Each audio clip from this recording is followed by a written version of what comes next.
recent years, investigators across the United States and Europe began noticing a disturbing pattern.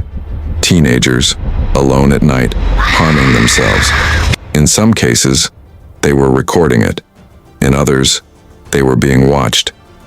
At first, the incidents appeared isolated, unconnected, random, until digital evidence revealed something else. They weren't alone. In multiple documented sextortion cases, victims were communicating online, moments before harming themselves. We focused on the metadata embedded in the chat, searching for anomalies in the timestamps.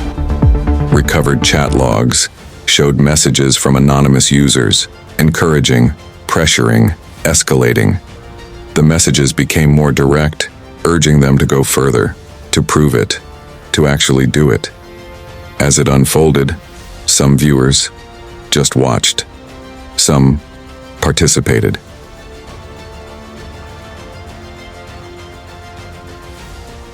As the cases mounted, investigators and independent researchers began identifying recurring digital patterns.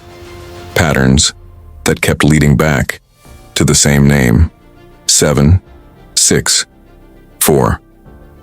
The label began appearing in online investigations around 2021.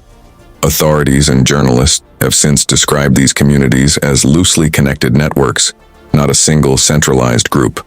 But the method was consistent.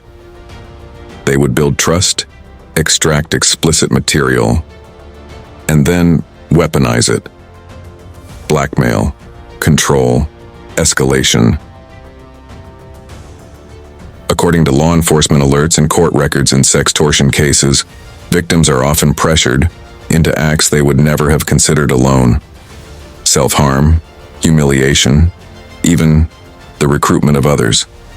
Each act recorded, archived, shared, not as evidence, but as content.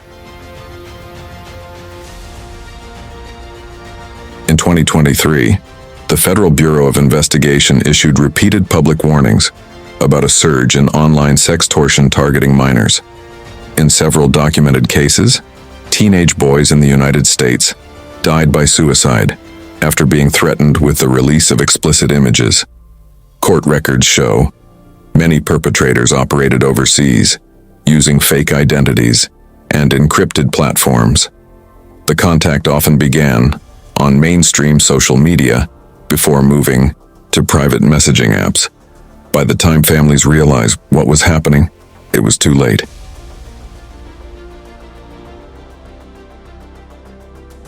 But for some victims, the nightmare went far beyond typical sextortion. In networks tied to 764, predators didn't stop at demanding explicit images from vulnerable teens, then using those images for blackmail and extortion. Did anyone tell him yet? No, I can't do it. Come on, you have to do it now. Everyone is watching. Don't disappoint them.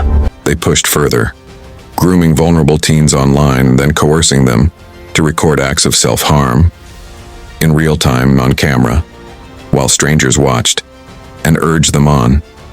The goal wasn't money, it was control, breaking someone completely, and then archiving the proof, because those responsible could hide behind borders and encrypted platforms to carry out their crimes. Stopping them became a global challenge. These networks stretch across continents, a victim in Texas, a handler in Eastern Europe, servers scattered across regions, from Asia to South America. Encrypted apps and disposable accounts make them difficult to trace. By the time one account is shut down, others have already taken its place.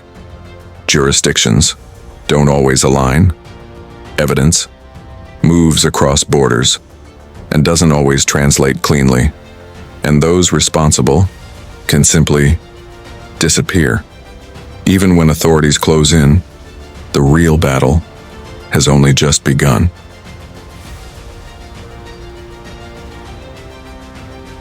The Federal Bureau of Investigation and Europol have issued repeated warnings and opened investigations linked to these networks. But traditional laws often lag behind. What counts as clear evidence in one country may not hold in another.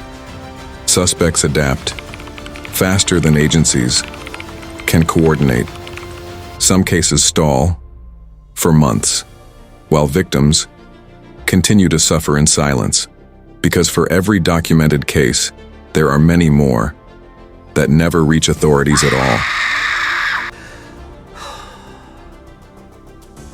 Communities operating under names like 764 remain active across the same platforms. Millions use every day. Borderless, adaptive, relentless. Law enforcement continues to pursue them, but awareness may be the strongest defense. If you or someone you know is being coerced, threatened, or pressured online, even if it feels impossible to escape, reach out immediately. Contact local authorities or report it through the FBI Internet Crime Complaint Center or your country's official cybercrime tip lines. Because the most dangerous threats online don't always announce themselves. They wait for the next vulnerable conversation to begin. If you want more investigative deep dives into real cases like this, subscribe to the Incident Archive and stay informed.